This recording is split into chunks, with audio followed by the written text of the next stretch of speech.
Good morning. See, I know we have people out on the edges of the garden.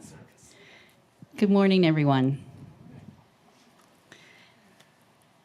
Welcome to the Center for Colorado Women's History and to our beautiful garden. We're really pleased to have you here.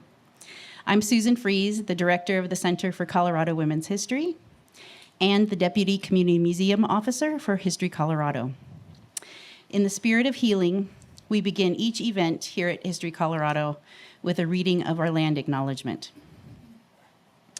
We acknowledge that the land currently known as Colorado has been the traditional homelands of Indigenous peoples since time immemorial. We are grateful to work in partnership with the 51 sovereign nations who continue to call this land home. Together, we plan exhibits, collect, preserve, and interpret artifacts, do archaeological work, and create educational programs to share the history of Colorado. I'd like to thank you all for joining us here today at the Center for Colorado Women's History for the opening of the newest installation, 12 Tablecloths. I have a little bit of housekeeping for you. After we finish the presentations, or if you need to stand up and walk around, please enjoy the food as part of the reception.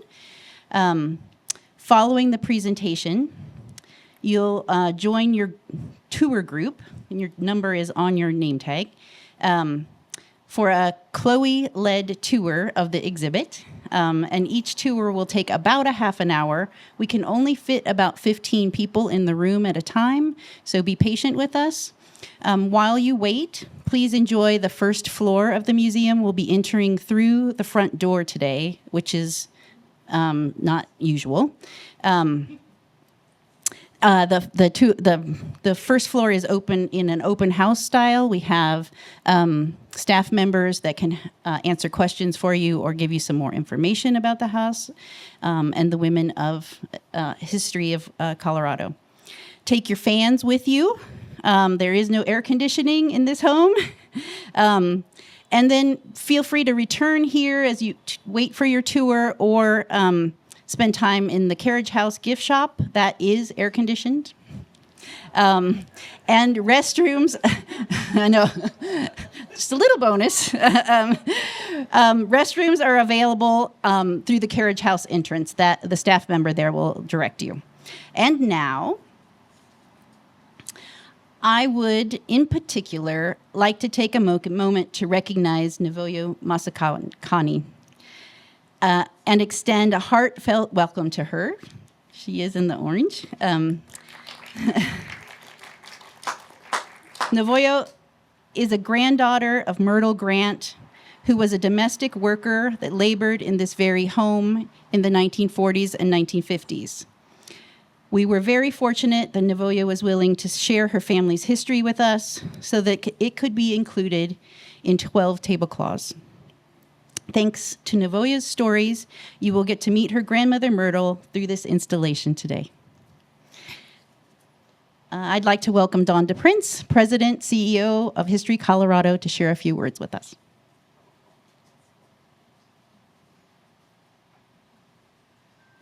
Good morning, everyone. As Susan said, my name is Dawn DePrince. I'm the president and CEO for History Colorado. And I'm feeling very emotional this morning, to be quite honest. We created the Center of Colorado Women's History in about 2018, and this installation today really epitomizes the hopes that we had for this center. Really focusing on stories that have been erased, labor that has been invisible. This has been absolutely the ideal of why we transformed this place into the Center for Colorado Women's History. So with that, I just want to thank you for being here as we do this very important opening reception for this very important installation. It is a special day because we not only get to experience the installation, but we get to experience it with the amazing brain and talent behind it, Chloé Duplessis. She designed and curated this one-of-a-kind installation. I've been looking forward to it for some time. I had the honor of meeting Chloé when she did another installation here at the center in the prayer closet. And when she described her ideas for this exhibit, I've been sort of counting down the days until it came true. So this installation really is focused on the realities of racialized and gendered labor in the late 19th and earliest 20th century. It highlights a history that has been underexplored, if explored at all, by scholars and museums. And it's titled 12 Tablecloths. We hope really underscores the kind of work that we intend to do here at the Center for Colorado Women's History. The ideal was always that we would be generating new knowledge and understandings about women's roles in history, both within Colorado and beyond it. And all of the intersections therein, right? Like gender is a part of it. But gender is where we begin. It is not where we end. So we break new ground today within these historic walls by amplifying the histories of women that have been misrepresented, excluded, or erased from the pages of time. You know, as you all know, it's been very intentional. The historic record has very intentionally excluded so many stories. And what that means is that we have to very actively and intentionally do corrective work that ensures that things that were purposely excluded are now included. And that takes a lot, it takes a lot more work. It takes a lot more digging.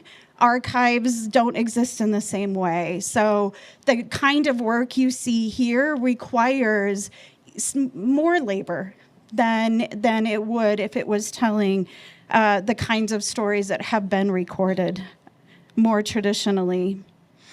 This effort, as I've said, just truly embodies our goals, intentions for this place through exhibitions, public programming, and art installations. So we encourage you, if this is your first time here at the Center for Colorado Women's History, we encourage you to take a card or get connected with us so you don't miss out on any of the future opportunities that they have here. The team here, through Susan Fries, who you just met, Kat Jensen, Margot Miller, they have just been a powerhouse of new ideas and passion poured in to stretching our imaginations about what's possible here in this place.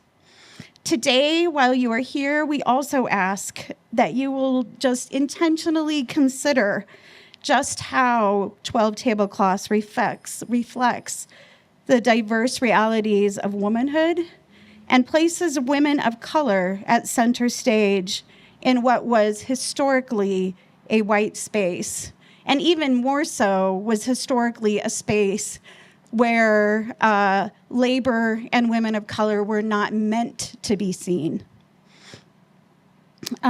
This is a moment to allow us all to learn their stories and appreciate their lives and to understand the depths of their labors. With that, I am truly honored now to pass the microphone to the chair of History Colorado's board, Mr. Penfield Tate.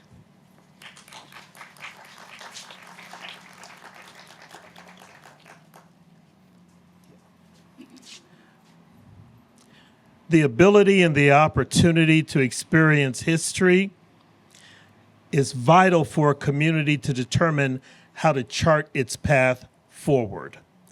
But to do that, you have to experience and be exposed to all of the history, not just part of the history. And that's what's so amazing about this organization and this installation you're here to see today. It's about telling the history of all of Colorado's people. And frankly, it's part of why I'm so proud to be a member of and chair of the board of History Colorado. I often find myself talking to people about how inspiring it is to see the diversity of histories that are on display here and in the Colorado History Center and our other 10 facilities around the state. That hasn't always been the case, as Dawn pointed out.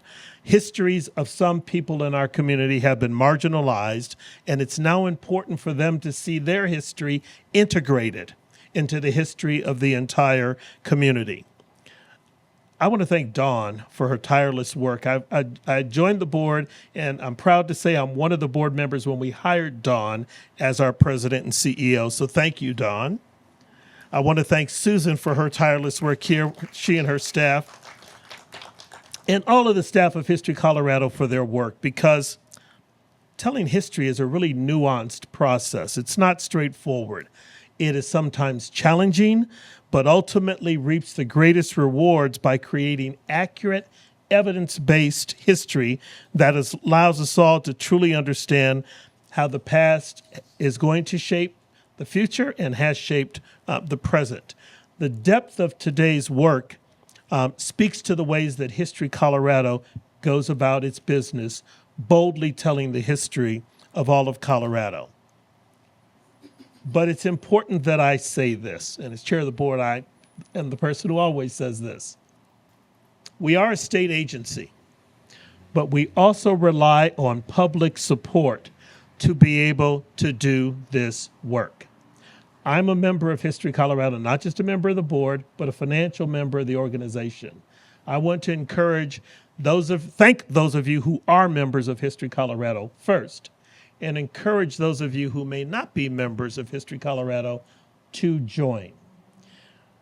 When you join, that membership speaks volumes about the community's commitment to seeing us tell the history of the entire community.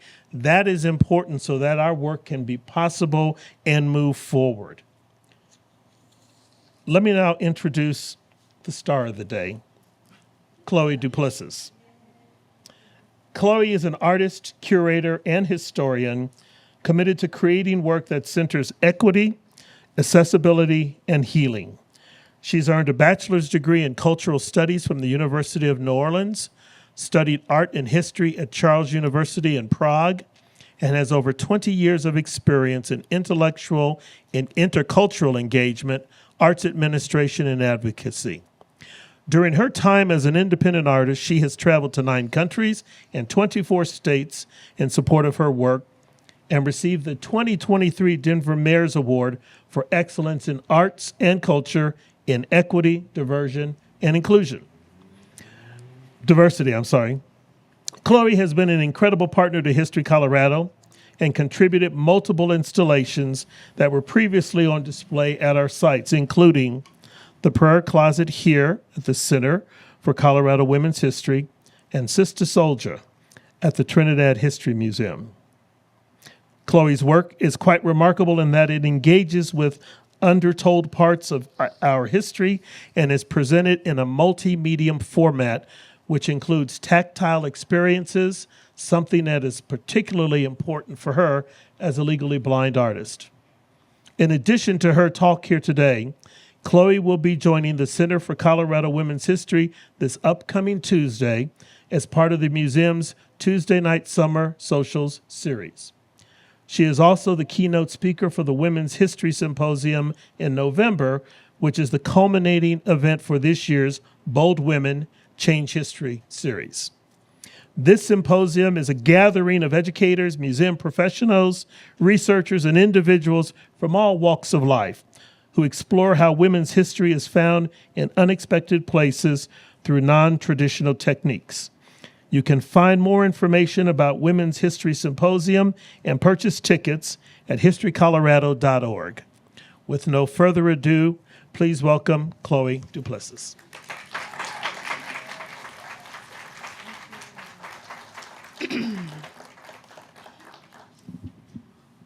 The more we get together, the more we get together, the happier we'll be. When your friends are my friends and my friends are your friends, the more we get together, the happier we'll be. My grandmother and great-grandmother used to sing that beautiful song to me as a small child growing up in Louisiana. And as I was sitting here listening to all of the energy and joy of this very moment, something in me said, Chloe, when you get up, you have to sing the more we get together. Because today is a perfect example of what it means to have beautiful, intentional community. Good morning. Or should I say good afternoon? We're kind of in the middle. Thank you for joining me today. I am so grateful and so excited. You know, it's a warm, but it's a gorgeous day here in Denver, and you could have been doing anything else, but you chose to give a little bit of your time to us today, and I guarantee you it is going to be something that is going to be deeply moving, shifting, and encouraging. 12 Tablecloths is a very special exhibit because it is an exhibit that honors lived experience. It's an exhibit that honors lesser known stories. It also is an exhibit that allows us in real time to transport ourselves into a space that we would not have known if not for the oral history, if not for the shared stories and the intention of people doing this cultural work. I started working on this installation in theory about 3 years ago. I went to visit the Whitney Plantation in Wallace, Louisiana, just outside New Orleans. If you've been, then you know it's a move of energy. And I thought to myself during that research trip that some aspect of this visit will be a show. But like many creators, I didn't want to impose my view or my intention on what that would be. So I prayerfully went and I said, whatever it is that I'm supposed to do, it will be very clear. We had a 4-hour tour with the curator, Yvonne, and we went to every space on the plantation. And every time we went to a different space, a different part of the house, a different part of the property, I found myself saying, this is really meaningful, but that's not it. It wasn't until we went to the small house behind the main house and we walked inside and Yvonne said, you know, the average meal would have merited anywhere between 10 and 12 tablecloths. Now, keep in mind, this is about 2 hours in, and honey, it's Louisiana heat, so I am both greasy and moist on the forehead. And I went with my wonderful husband, Sean, and our daughter, Zoe, who was, at the time was maybe 4. But when she said 12 tablecloths, as a woman and as a woman of color, something in my very spirit shook because I could not imagine what kind of capacity one would have to provide that kind of service 3 times a day, 12 courses, 12 tablecloths. Every tablecloth has to be clean and fresh. Every course sourced and prepared. And keep in mind, this is during a time when you're not just preparing the meal, you are carving up the hog, you are catching the fish, you are pulling the vegetables. Also, keep in mind, this is Louisiana swamp heat.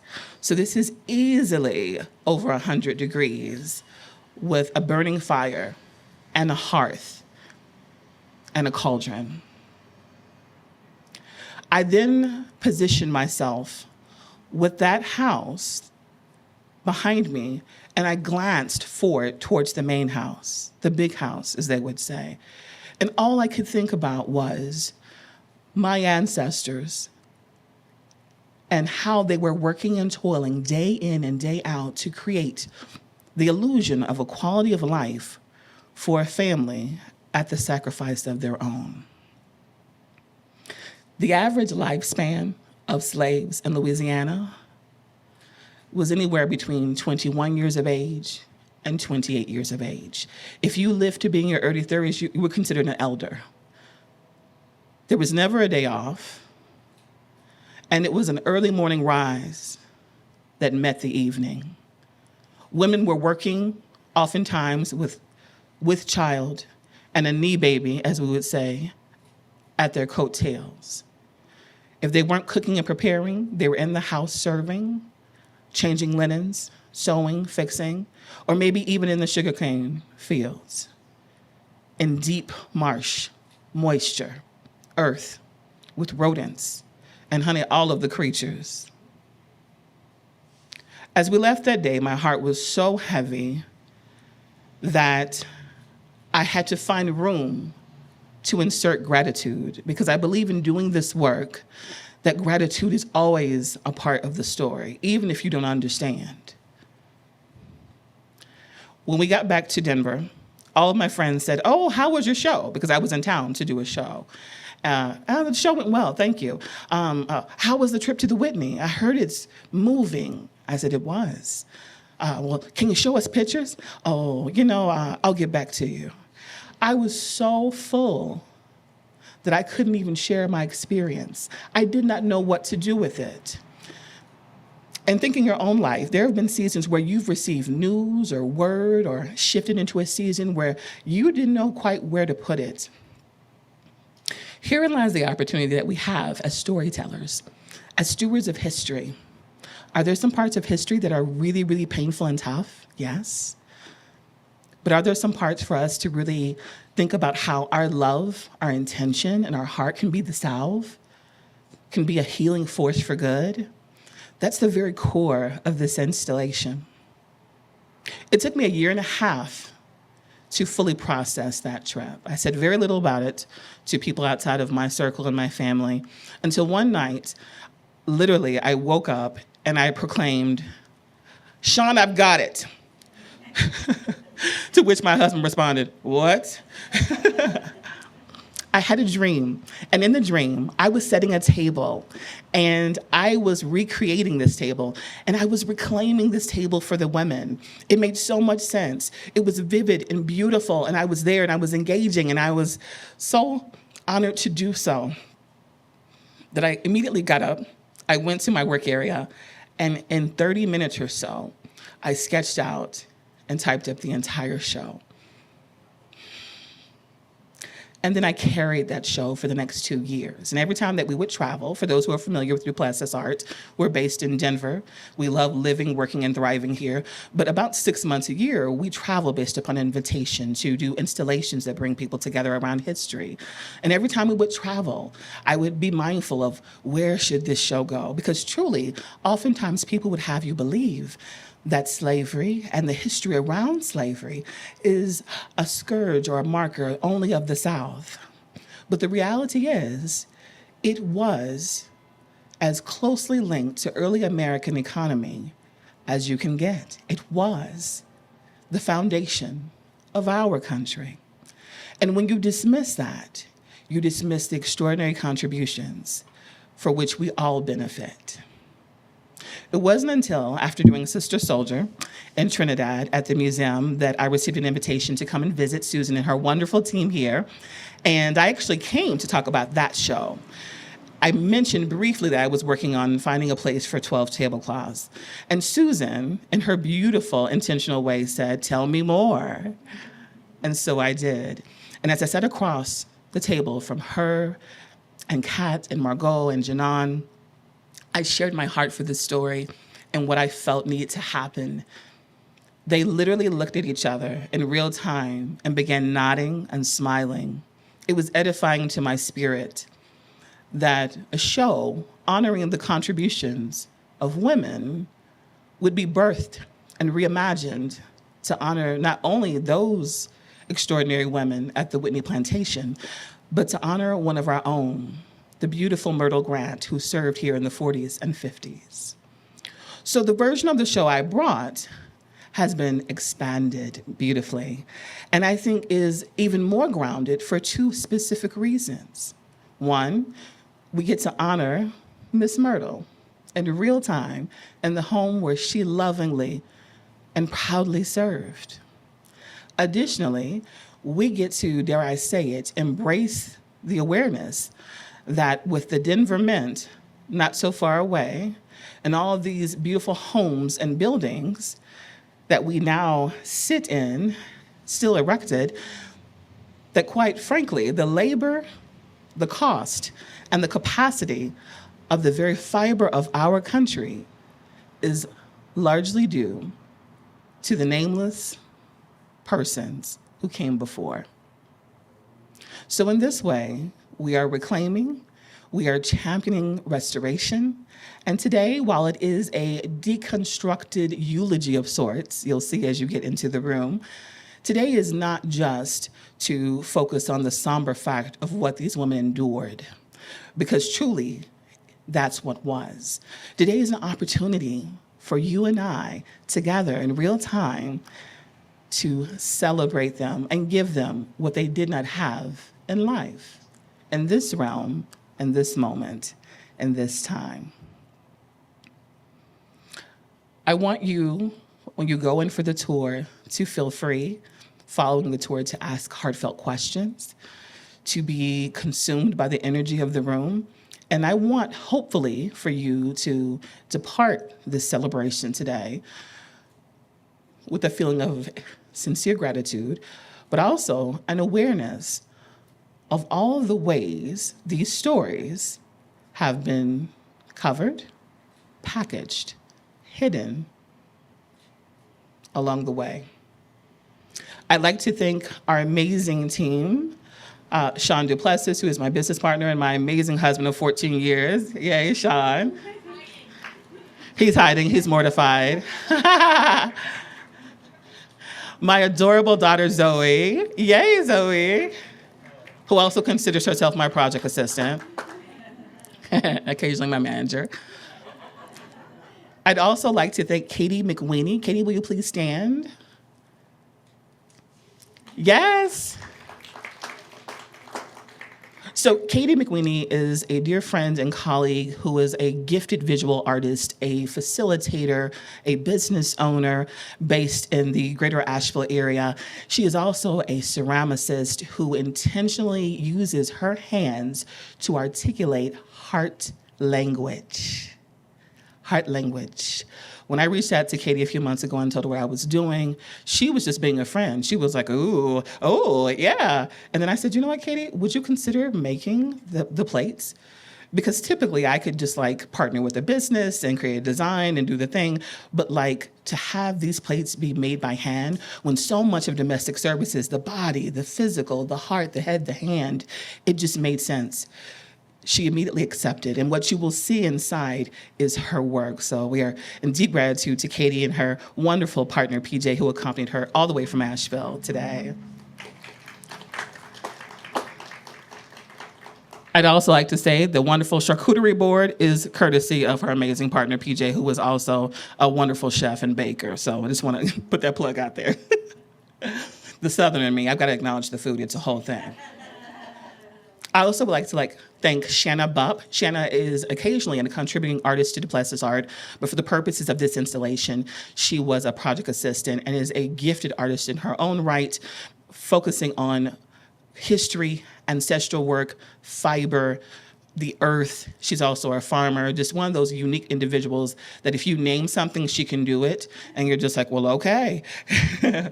So I just wanted to honor her as well. And then, of course, last but not least, I want to recognize Joe Mazza behind the video camera with Reanimate. Joe is a gifted guitarist, producer, musician, videographer, and he'll be capturing glimpses of today because in real time, when we create history, we know it's important to capture the history.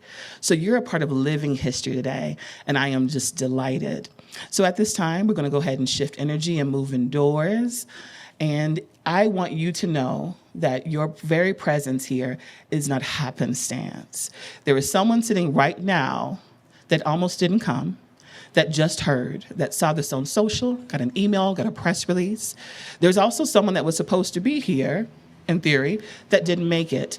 Look around this room today, and I hope that you connect with a new face, a new friend, a new member. And as my grandfather would say from the pulpit many, many years ago, be mindful that this group will never gather like this again. Let's be present, let's be grateful, let's be joyful, and let's honor these women. There are 5 women we are honoring inside from the Whitney Plantation. Only one of them has a last name, and that is because they thought so little of the women that they did not include their last names. So when I am sharing that, that's the reason behind it. The woman that has a last name, Lucy Clark, also an enslaved Creole woman, only has a last name because of her beautiful reputation in the kitchen. Even then it was a thing, but also because she bore several of the overseer's children.